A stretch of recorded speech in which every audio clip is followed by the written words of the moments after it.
Hello, magpies. It's been a while since we've gotten to talk one-on-one.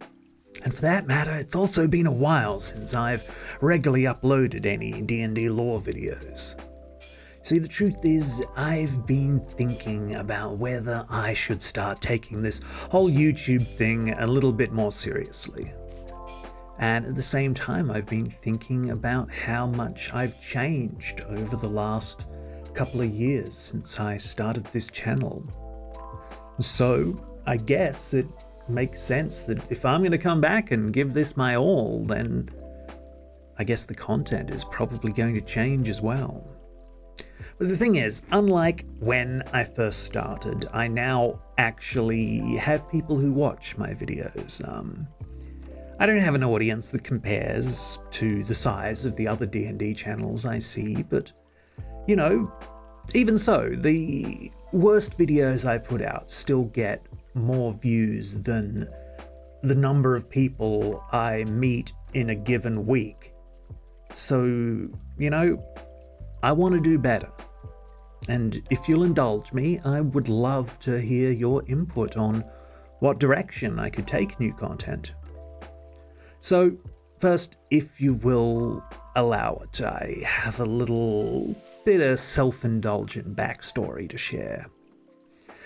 When I first started this channel, it was kind of driven by the existential dread notion that I've never really created anything that I'm proud enough to share with the world, except perhaps for the stories that I've been lucky enough to share with a few select friends. When I first started, I wanted to make documentary content and video essays. And the trouble was, I never really felt confident or focused or good enough, you know? So I stuck to my comfort zone, Dungeons and Dragons. Because really, pretty much any friend I've ever made in my life has been through D&D. The problem is, and this is just for me, this is my problem, but these friendships don't really last after the games end because I'm personally just not very good at doing the whole human staying in contact thing. And I guess in a way that's probably why I focus on trying to tie all of my games together into one grand storyverse. Because I want to keep these special moments alive in the world. Even if the special people behind them aren't really a part of my life anymore.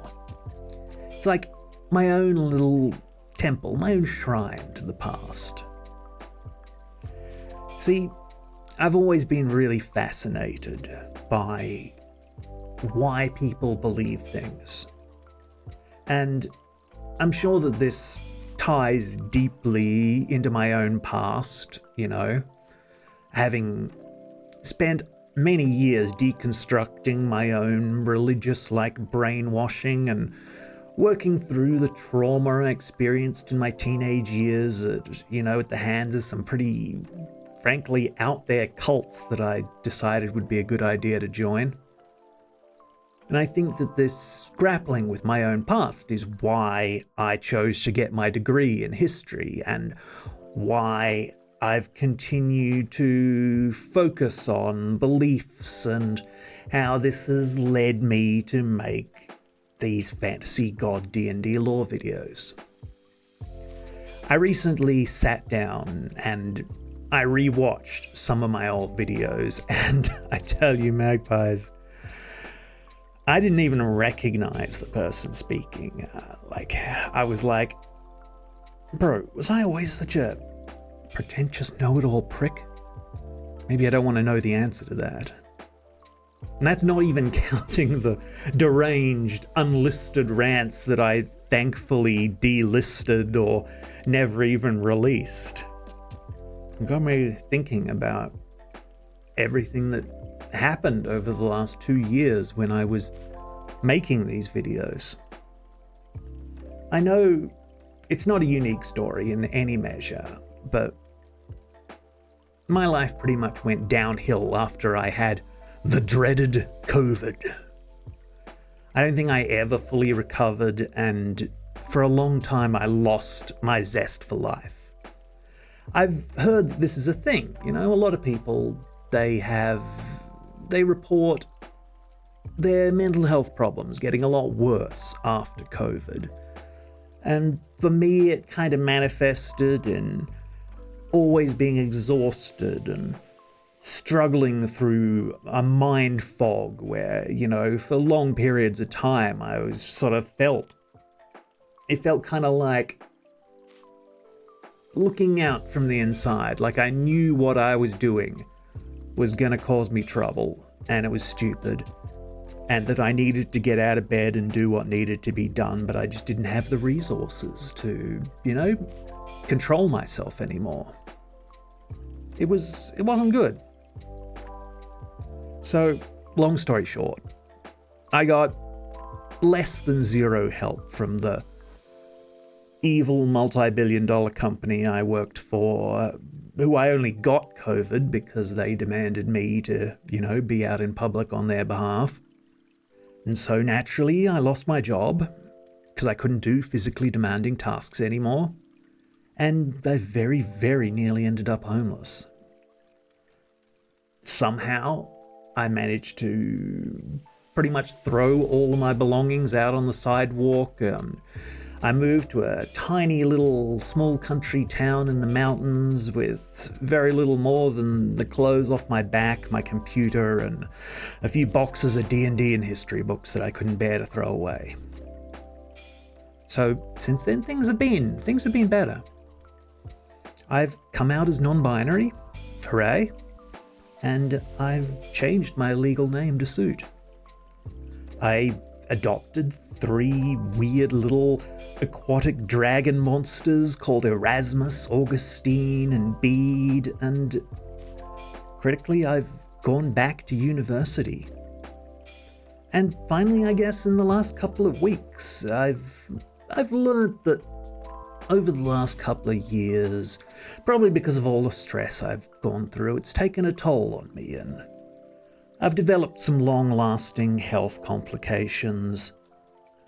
And that's inspired kind of a silver lining, coupled with the newfound confidence I've been getting from my university courses that, yes, people can actually make a living in the creative industries and even in this world. I've had to confront the fact that at my age, my life is probably half over, and rather than just still living in this grind set mentality of work until I die, what I really need is just to figure out a way to support a lifestyle where I get to do the things that I love, because, well, now I'm in a situation where too much stress actually could kill me. Namely, I want to dedicate the rest of my life to creating art. And in this way, yes, I am resigned to the fact that I will be disgustingly poor for the rest of my life, and I don't have a plan for retirement, but, at the end of the day, I just want to share the stories that I find meaningful in the hope of leaving some small part of the world better for my having existed. Which brings me around back to this whole YouTube channel that I occasionally update.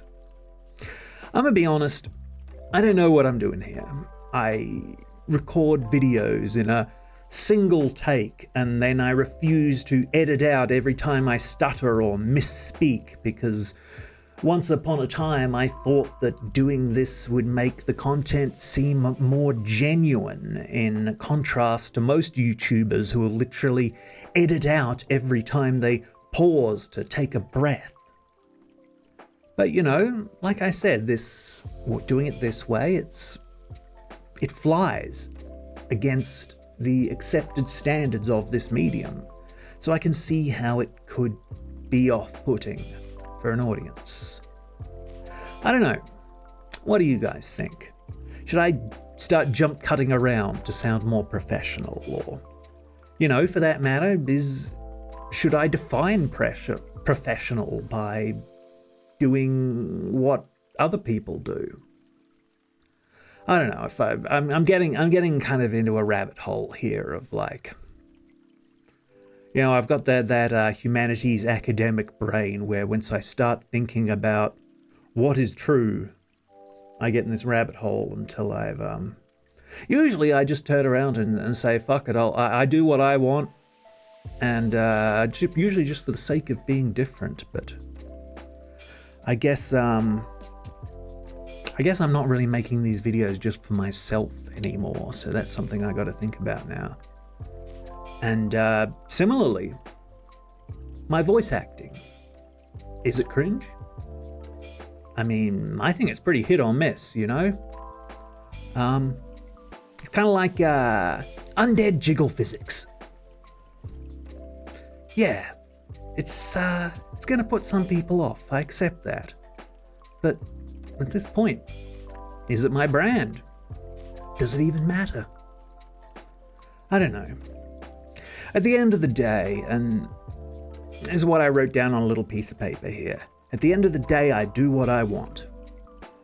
But what I want includes giving you magpies what you want. So I'm here to listen. Squawk at me, swoop at me, tell me what shiny thing you want. And full disclosure as well, I've also been thinking about maybe getting into the paid DM racket, earn a little bit of money on the side, maybe run some one-shots, maybe some dedicated campaigns if I find some people I gel with. And I don't know, maybe I should even start a Patreon or something, because, let's be real. One day this computer, one day this microphone, one day this webcam, they're gonna break. And right now, I have no means to replace them. And that means no lore videos for anyone. But regardless, look, I love this space we're building here together. Whenever you guys take the time to leave me comments, it hypes me up, makes me want to put out more videos. And, to this point, I even made a wee little Discord you can find in the comments, which, at the end of the day, what keeps me going here is two things. It's the idea that people actually enjoy what I'm putting out, and second, it's the idea that I'm making these videos with my own two bony hands in an age of AI slop. Because I really feel like no matter how bad things get in this world, I think that as long as we can share art with one another, there's always going to be reason to be hopeful. Maybe one day I'll have the impetus to share with you guys some of my other passions. Or, maybe I'll make some videos about history, education, social justice. I'd love to do some stuff on world mythology. Maybe even share some crazy, cracked out stories from my highly irregular life. Look, the world is our oyster, and I love that we still have time to make a difference in each other's lives. I've been told that ending these videos, it makes a difference if I ask you to like, subscribe, and share the videos, join my Discord, self-promo, whatever. Do whatever makes you comfortable. But at the end of the day, I feel like the best call to action I can make is the honest one that comes from the heart and based on all of the hopes I have for the future. It's this. Magpies, roll for initiative.